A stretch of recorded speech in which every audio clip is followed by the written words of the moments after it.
what are the vehicles that you work with, that Fidelity works with? Like, what is a donor advised fund? Let's really just take us through charitable giving 101, and then we'll start to build on it. Well, it's important, I think. Let's take a step back, too, before we even go into the vehicles, to just understand what giving in America is like. So folks would be so surprised to hear that the Giving USA report, they put out a report every year, and it basically measures the volume of giving in America.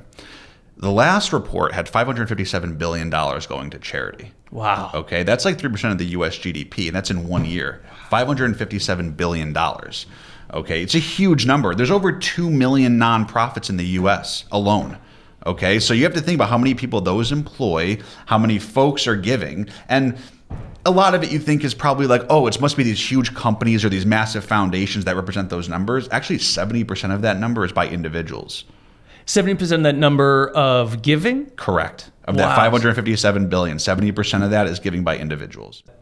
So you're telling me when that little ticker says, text here for American Red Cross and whatever that may be, 70% of that half a $1 trillion is from people just seeing little tickers or whatever that may be, just individuals making gifts. That's right. It's grandma and grandpa that are at home that send $50 to any charity that puts anything in the mail to them. Yeah. All the way from your Silicon Valley entrepreneurs and tech executives and C-suite levels that are giving 8 and 9 figures a year and everything in between. So 70% of this, literally $500 billion, more than $500 billion are going towards charities. There's 2 million individual charities out there. So it's an industry, but it really is like, it's a business. Mm-hmm. Interesting. And obviously in a business of doing good. But the business of doing good that employs a lot of people. That's involved in a lot of people, right? There's folks that are helping and being helped, right? I mean, talk about a win-win. So then what is a donor advised fund? In the simplest sense, this is a charitable giving account, which basically helps people or companies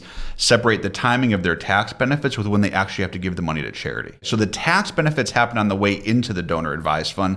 The assets inside grow tax-free outside of the donor's estate, and then they use the funds to give to their favorite charities just at their own pace and their own time.